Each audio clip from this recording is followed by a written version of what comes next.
Hello everybody, welcome along. My name is Benjamin Bloom. This is the Benjamin Bloom football channel and we are back for transfer update number 13 in the series. This has been really good fun. We look at every transfer in and out of the Championship from the club selling, the club buying and from the player's point of view, and have a look at those deals. Another few have gone through. We're able to do this pretty much every 36, 48 hours or so. So keep tuned for this. We've covered everything so far. Here are the latest deals. I will preface this as ever by saying we only look at done deals, and I'll get all the fee information from Transfermarkt just so we get it all from one place. If you think you know different on a fee, do let me know in the comments, but please pop your source in there. Here he comes. Ivan Toney, the League One goal machine for Peterborough, and they have produced a few. You can see there, Christ, 24 times in 32 league games last season for Peterborough. 24 years old, really good striker. In he goes to Brentford. There is the Korea, Northampton, and then off north to Newcastle. Doesn't make it there, so lots of loans. And then you start to see the goals accumulating. 8 in 16 there in the last loan at Scunthorpe. So Peterborough, which has this model of bringing in good strikers. And I think they're just told, we're going to play in a way that creates loads of chances for you because our business model is we're going to sell you. So come here, score your goals, and we will sell you happily. You can go off and get that big contract higher up. It's literally built into their model, which is great. And it's great for Toney. Look, 16 goals last season. Just outstanding stats in League One there. Look, 24, as I said, in 32 starts, 26 in all competitions. There is the Hall of Fame. Look at that. Second there now, Toney, we think, around the £5 million mark. Britison Belonga, Dwight Gale, Bennett's obviously a centre-back. Marriott, Washington, Craig McCurl-Smith, Paul Taylor will forget about that as an Ipswich fan, Lee Tomlin, Aaron McLean. They've been doing it now for a number of years, this model, and frankly, it works. And Toney, the latest off the production line, and they've already brought in Johnson Clark Harris to join Dembele. And it was Schmodic, so I wonder if they get him back there. Sorry, it's a bit small. There are Brentford's attacking options. So I guess the elephant in the room is who leaves. Does anybody leave? Count out Marcondes there, but for those front three positions, you now have added Ivan Toney to Valencia, who's a wide guy, Canos, who's a wide guy, Fosu, who's a wide guy, Mbuemo, who's a wide guy, Ben Rama, who's a wide guy. Ollie Watkins is the down the middle guy. You can see there's a lot of wide players. They now have two options in the front centre position of the front three that Thomas Franks likes to play.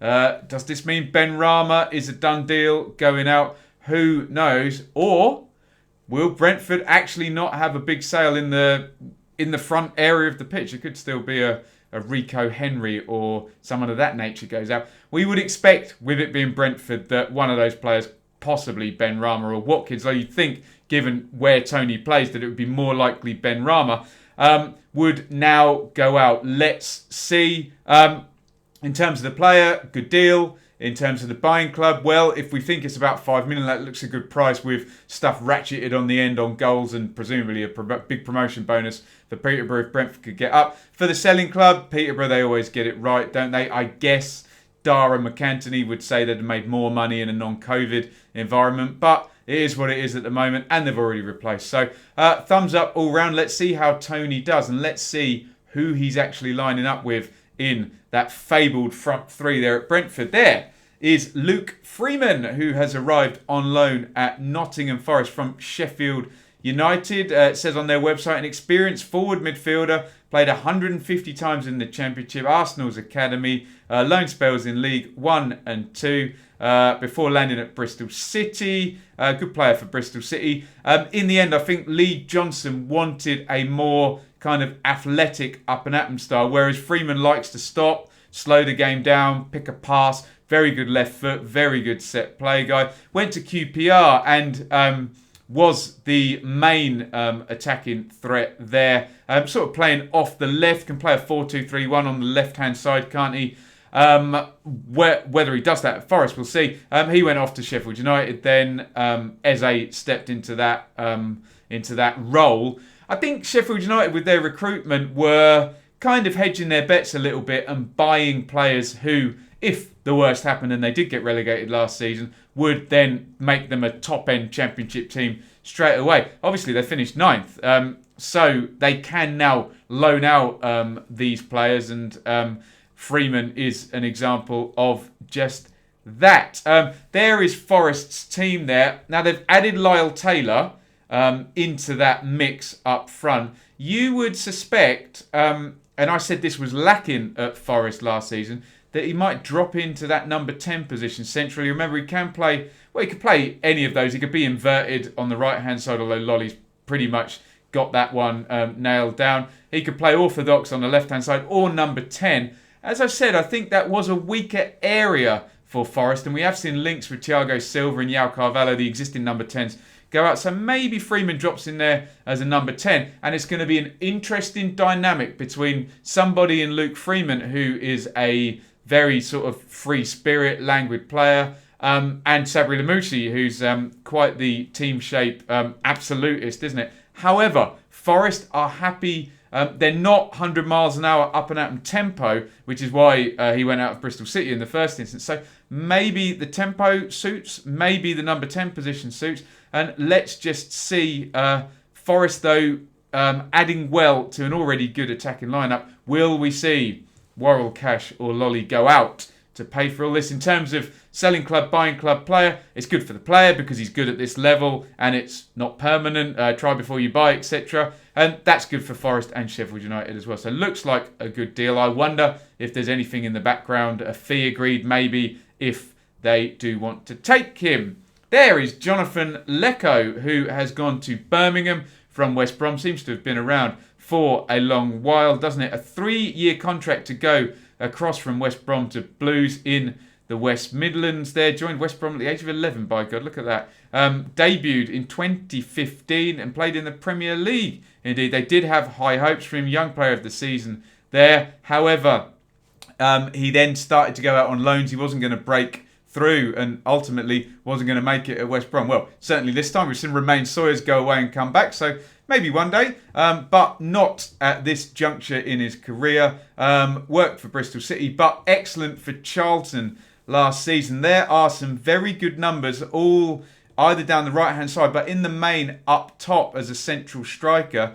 Look at that, 19 starts, 5 goals and 4 assists. So if you double that up to 38 starts, and 10 goals and 8 assists. I know the world doesn't work like this, but I'm just saying if you do, those would be very desirable numbers for Aitor Karanka, who's a very pragmatic manager. Will we see Lecco play on the right of a 4-2-3-1? Will we see him play up top? I think Lukas Jutkovic has maybe got that position totally nailed down. But a good signing, and we're thinking it might be around the £1 million mark. So good for all parties, maybe apart from West Brom, who might feel they could have got a bit more money. There is Ovi Ejaria.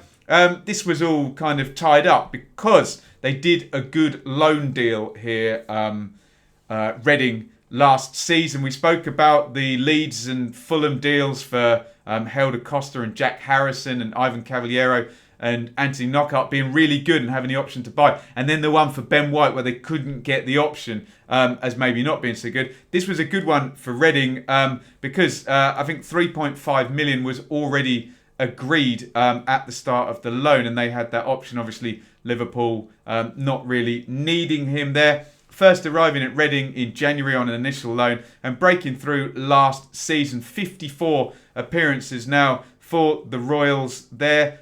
3 goals, I would think, and it will depend on the makeup of that midfield with him, Rinomhota and John Swift. Can he now start to do more? Can he have a real breakout season? I don't think he's a number 10 like someone like Eze was, or Pereira, whoever, last season for West Brom. However, as a number 8, I do think he can do more going forward. In my appearance on the Second Tier podcast this weekend, the guys did agree on that. So high hopes for Ejaria. Looks like a good deal. and a new manager there, Veljko Paunovic, and a whole new regime really, with Mark Bowen moving back out and a new chief exec coming in there. So we'll see what happens at Reading. Liverpool don't need him. Good deal for him. Good deal for Ejaria, now nailed down, and I think a good fee. So good deal for Reading as well. Could be a standout player if it goes well for him in the Championship. There is Tyler Walker across in the Midlands there. In the East Midlands, from Forest to the West Midlands. Does that count, Coventry? I think it does, doesn't it? 23 years old. He's been around a long time at Forest, and you can see there, grabbing first choice guy. Lyle Taylor comes in. He's down the pecking order, Tyler Walker. He did get in and score that goal against Leeds last season. It's been in the main loans for him. And look at those numbers there in League 2. Presumably as a 21-year-old. That's a guess if he's 23 now. 22 goals there for Mansfield and 14 for Lincoln. I think he scored a couple against my team Ipswich as well. Punished us there. So definite goal scorer there. Can he now step up with Cov to Championship level? Let's have a look. I think undisclosed, so we don't know the fee, but I think good deal all round again there. Here is Joel Pereira coming in at Huddersfield, the keeper there.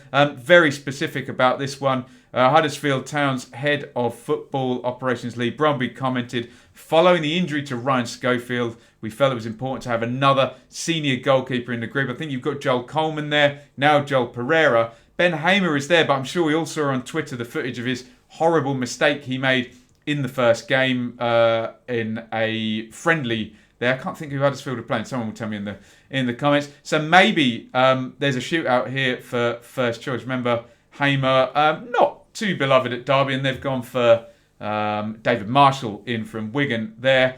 And from a Manchester United point of view, Dean Henderson is now back to fight with David De Gea. So Pereira well and truly out of the picture there at that behemoth of a club. So let's see how it goes.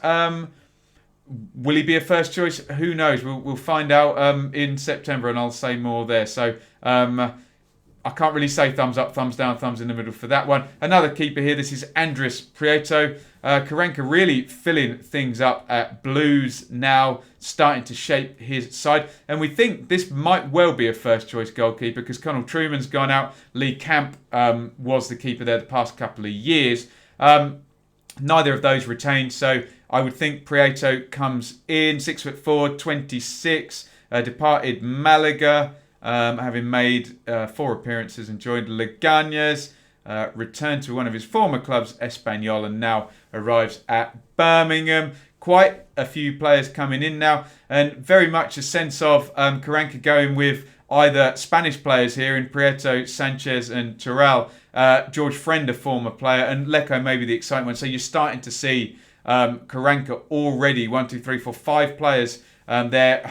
Whether Friend starts ahead of Christian Pedersen or centre-half or what have you, we don't know. But certainly starting to build his team there, Aitor Karanka. Don't know a lot about the player, so I'll keep my powder dry on that one. Let me know what you think about all of those deals going into the Championship. Get your comments in. If you are commenting, please hit like on the video and subscribe to the channel. 11,700 and something subscribers now to work our way towards 12,000 subscribers. You can also support the channel by joining our Fantasy League. There'll be a video every Thursday on Fantasy League, the first one for the first game week, coming up very, very soon.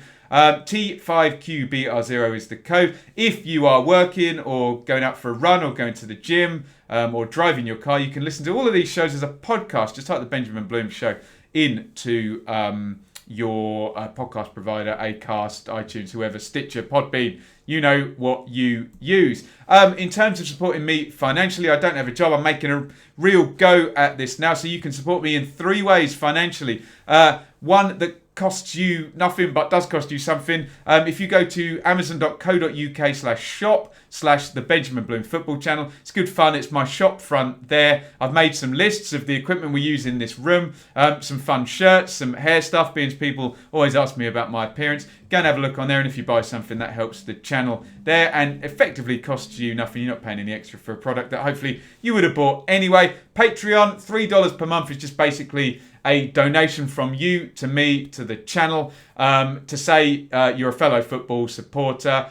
And good luck, Ben, and hope you make it. And I thank all the people who've signed up on that regard. And for $5 per month, you will get my Patreon-only Q&As and Patreon-only vlogs. You can see another tier there. We are now inviting fan sponsors. If you want to do a bit more, you can sponsor a series as a fan. You cannot sponsor the channels. That's only open for our business sponsors. But you can sponsor a series as Siri turns on. As I say, series. I'm sure it will blurt something out in a minute. I do apologise. And there's information there, benjaminbloommusic@gmail.com to find that out. Anyway, enough of those plugs. What I really want to know is what you think of those transfers. And as ever, I say this channel, think of it as a huge think tank between all of us Championship fans. You smarten me up and I will disseminate out to everyone. So please get your comments in. It really, really is important. I've had a very busy morning. I've watched all 3 episodes of Spurs Amazon documentary. So check out my reviews on the channel elsewhere. No doubt more to come later in the day. And I might well be on the Football Vloggers podcast tonight. Let me know what you think as ever in the comments. And I will see you on the next video. Over and out.